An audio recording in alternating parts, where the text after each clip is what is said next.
Hello, everyone. My name is Political Toadette 2006. And, well, the day has officially arrived.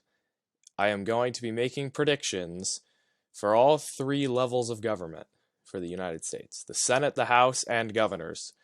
Um, for this video, I'm going to start with the House. And so, yeah, we're going to start with this, and hopefully it goes well. Um, There's a lot of races going on in the House. All 435 seats are up, so I'm going to spare my time and your time. I decided that I took every state or every seat that was considered safe or likely and just threw them in this map here, which in total gave 214 to 186 in favor of Republicans. Of course, in the House, you have to get 218 to get a majority. Um, as I talked about a few days ago in my 1 week till the midterm video a few days ago, uh, it's been believed that the Republicans would win the House for quite a long time. It kind of narrowed for a while, a little bit, I guess, like a little 2/3 odds or so, but it jumped right back up. It looks like to where it kind of was originally, uh, and so it looks like the House of Representatives is very, very close. Well, correction, it's not very close. Some races in the House are very, very close. But so, if I take every safe and likely state, this gives 35 up for grabs here. And so, what this tells us here is that, let's see, where does it cut off? It cuts off, I believe, here. It should with New Jersey 7, because I believe New Jersey 7 I haven't filled. Yeah, okay. That should be the last one. Just double check. Yeah, okay. So let's see what we got here. With these 35 races, these are the close ones. These are all of the ones we're going to be watching on election night because, well, they are all very, very close. I think for the most part, I agree, though, with that most of the leans are going to go. So there's 5 Republican, 19 Democrat. There's way more leans for the Democrats. But as I mentioned at the beginning, the Republicans are 4 away from a majority of 218. So if they just win the 5 states where they're leaning in, they're going to win the House. And those 5 is Iowa's 3rd congressional district, Arizona's 2nd, California 27, let's see, New York 22, and New Jersey 7, where I just was looking. So if we just fill these ones in, New Jersey 7 right there, here's New York, Iowa, Arizona, and if I'm correct, California 27 should be this one.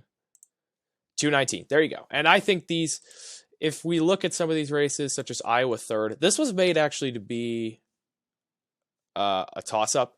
Sorry, my Wi-Fi is being kind of weird right now, so I'm actually running this through a hotspot, so I apologize if this isn't great, but the quality anyway. So this race has been somewhat close, but it's kind of spread out ever so slightly in favor of Zach Nunn over Sidney Axne. This would be a Republican pickup in the House, because I believe this is a Democratic hold. This one's going to be close, but I think Republicans will get this one. In New Jersey 7, Keene is favored over Malinowski, and Malinowski, I think, is the incumbent, so this is not looking great. This one I think will be somewhat close, but I also agree this one probably stays. This will be another pickup for the Republicans. New York 22, Brandon Williams is currently favored. I think, oh, this one's actually gotten close recently. Will it be enough, though? The general trend is for almost every race is that the Republicans are getting edges. So does this one flip? I don't think so. I think this one will stay in Republican hands in the end. Let's see. California 27, Mike Garcia. This one has been close for some time, but it looks like Garcia is starting to really spread out, and I think he'll win, I think. And where was the last one? Arizona 2. Let's see. Crane and O'Halloran. This would also be a Republican pickup, and this one's spread out pretty well for the GOP recently. So what about the 19 Democratic seats? Well, some of these are close and others aren't. So let me scroll down to see what we're looking at here. Okay, so it looks like I think some of these ones here that are like over 70 are probably I would say any of these that are 2/3 or so are pretty safe. So New Jersey, oh, not that one. So Minnesota 2, New York 3, New York 18. This one has been a toss-up for a while, but Pat Ryan, I'm thinking of the 19th district, which has a close race. This one bumped up a little bit in favor of Pat Ryan. So I think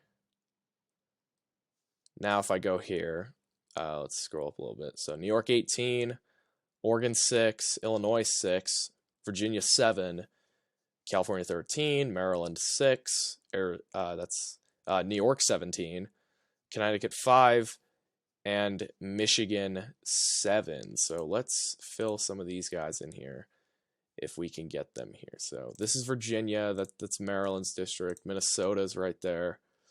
Double check. New York 17, New York 18. Illinois, the two remaining ones in Illinois. New York 17 and 18. Where else are we looking? New York 3 as well. So all these other ones in New York. I think virtually every lean actually will stay for the most part, but there's the one in Oregon. Here's the one in California, I believe. And what else do we got that I'm missing? Well, there's a handful more here that I did not list. Let's see, you got New York 19. This is the race I was talking about originally. So this is Marcus Molinaro and Josh Riley. Riley's been favored ever since kind of October. He took the lead, it looks like, and this race has been pretty close, but it looks like Riley's pulling out a little bit ahead, so we'll give that one to the Democrats as well. Where else are we going to give Democrat victories here? This Michigan 7, that's this one right here. So Michigan 7, I think, is staying in. I think Texas 28, you have the 3 districts down here. Texas, these 3 on the Mexican border and next to the Gulf. I think those stay in Democratic hands as well. Nevada's 3rd congressional district, which is Susie Lee, against, who is she against? She is against April Becker. Lee's opened up a bit of a lead. It's gone down slightly, but I think she'll win. Of course, it's a dead heat in the 1st district, which we'll get to in a sec. And let me double check the rest. New York 3, Pennsylvania 8 as well. I'm going to hold to New York 3. I already filled that one in. Connecticut 5, I'll fill in the remaining districts up here as well. One more I'm missing. These ones are all safe, I think. Which ones am I missing? So we should have 1, 2, 3, 4, 5, 6, 7, 8, 9. What is the one that I am currently? So these 2 in Texas, Alaska at large, Oregon 6, California. Oh, California 9 is probably the one I'm missing. Yeah. Okay. So sorry that took a second. But I just wanted to clarify that those races I think are fine. So Republicans already have majority, but there's 11 remaining toss-up races according to 538. So which ones are going to go where? Well, let's go ahead and look at the odds for all of them down here. So out of these toss-ups, the one farthest out of reach is Rhode Island's 2nd congressional district. This is Magaziner versus Fung. This one's gotten somewhat close. Fung has name recognition in Rhode Island, being that he was a governor candidate twice. He lost both times, though, to Gina Raimondo, I think. But I think this one's been close for a little bit, but I think it's too late. Rhode Island's DNA. That will be a Democratic win. Next on the list, what's the next one here? Michigan 3. This is Hillary Scholten and John Gibbs. This was heavily favored to go to the Republicans, but this completely switched hands in August. I'm going to be completely honest. I don't entirely. A- pull at Scholten up by 9. And Scholten, this one's kind of tightened, but looks like Scholten has held a consistent edge for a while. So Democrats are going to hold that one, I think, as well. Let's see. What else do we have that we could look at? How about Pennsylvania 17? This is Chris DeLuzio and Jeremy Schaefer. This is another one that the Democrats kind of expanded in the summer. It's gone down though recently, but I think it's enough outside. This is outside suburbs of Pittsburgh on the Ohio border. I think those three. So those three wins for Democrats. Do we have one here that's in favor of the Republicans that's close? Alaska, I'm going to save Alaska at large. I'm not going to touch that one yet. Okay, Pennsylvania 7, we could go here. Lisa Scheller, Susan Wild, this I think would be a Republican pickup. This has been one that's been back and forth for a while. A B-plus poll a couple weeks ago, Wild +1, Scheller +4 back in the summer. This one's been close. I've been seeing a little bit of separation, though, at the end, and I think it's going to be enough that I think the Republicans are going to get Pennsylvania's 7th congressional district, which would be a pickup for them. Let's go now. Let's go to Oregon 5. Okay, J.B. McLeod Skinner, Lori Chavez DeReamer. This one is spreading out. This is another spreading out one. That, to me, will be a victory for the Republicans. I think it's one that's been close, but it looks like Republicans are starting to get ahead. Haven't really had much polling here, though, so that one could very well flip. What else? Our next target, we're going to go to Texas 15. Monica De La Cruz, Michelle Vallejo. Looks like Vallejo, and boy, this is a close one here. There's a 3% independent rating here, too. So polls have had it even. I think this one stays blue, though. I think just it's based on what I've been looking at. This one is, boy, it could go either way, though. It could really go either way. It flipped kind of in September, though, with a 3.1% for the independent candidate. I do not know who that is. I'm going to be honest, but that one could be close. The rest of these 5 are kind of completely up for grabs, though. And one that has shocked me recently that I brought up in my last video, Nevada 1, Dina Titus, Mark Robertson. Robertson had a 12-point lead in a poll. Does Dina Titus, who looked to be heavily favored for a while, had about an 8 in 10 chance to win, and all of a sudden it tanked? Is one 12-point poll from Emerson College showing us something that we don't know? There is an independent candidate who could get a couple percentage points. Is one poll going to dictate this? And I mentioned in my last video that I used to live in Nevada, so a lot of these races mean a lot. All the close races in Nevada mean a lot to me because I like to pay attention to that. As much as that 12-point poll was there, I'm going to go with Nevada first to stay blue, but that very well could flip, and I'm just very curious how all of a sudden it became super close with that 12-point poll. What were we missing that whole time in that race? What race have we not touched on? Virginia 2nd, let's see. Jen Kiggins and Elaine Luria, I think. Maybe I might be pronouncing that wrong. This has been a back and forth race for so long. It's a 50-50 dead tie. I don't even know. This one is a complete toss-up. But in my belief, I think this one's going to go red. That has just been so back and forth and close that I think that one is going to hold. Or actually, that would be a flip for the Republicans. In a red wave year, it especially favors them, I think, in a district like that, especially after Youngkin won the governor race. I forgot to mention this California district here. This is California 22, I believe. Yeah, Valdo's been favored there. What is the other one that I missed? Texas 34. Okay. Mayra Flores and Vincent Gonzalez. This has been one that was leaning blue, got really close all of a sudden. A B- poll. This was a few months ago, though, so I don't really know. Considering the red wave atmosphere, I'm gonna pick this one.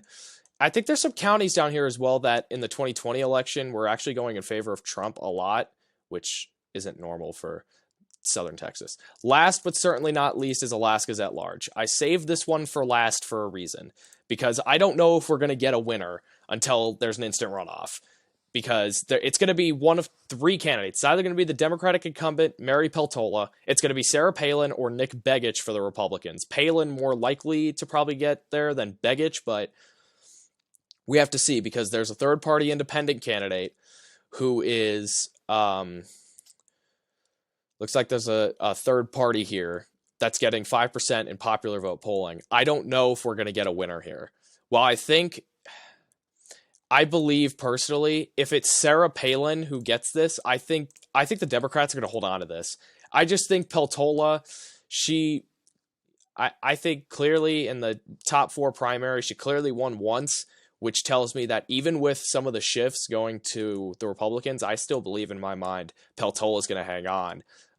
But that race very well might not get called on election night, and it probably will have to be a two-way finish to determine who wins, because that is a very close. That's just got the impact of being a jungle primary type system, like with a lot of previous Louisiana Senate races used to do that. But so here is my official map: 224, 211. Republicans get the House. I would say, so this means based on the map of them where they were at 213, even though there's a couple vacancies, this would be a net gain of 11, which includes, this includes where? Texas 34, it includes Pennsylvania 7, Virginia 2, it includes Wisconsin 3, Iowa 3, Arizona 2, let's see, where else? There's a lot of other ones here. Just blanking at the moment here. But anyway, so yeah, this is what I believe will be the House projection map. I think most of this is close. Some of these races, though, could go either way. Like I said, I wouldn't be surprised necessarily if Robertson wins in Nevada 1. I wouldn't entirely be surprised if Texas 34 goes the other way, or if something like what race was it? Was it Pennsylvania 7 maybe? I might have already said that, but what race was it that I mentioned? Texas 34, Virginia 2, Nevada 1. Texas 15 could go the other way too. I think there's a real possibility of that. And the Alaska at large race, I don't really know. That I think we just have to wait and see. If that doesn't get to 50%, we'll have to see what happens. All right, so that's it for me here. Let me know what you think in the comments below. Coming soon is going to be my projections for governors and my projections for senators. So I hope to see you all in those videos, and have an awesome day. Bye, everyone.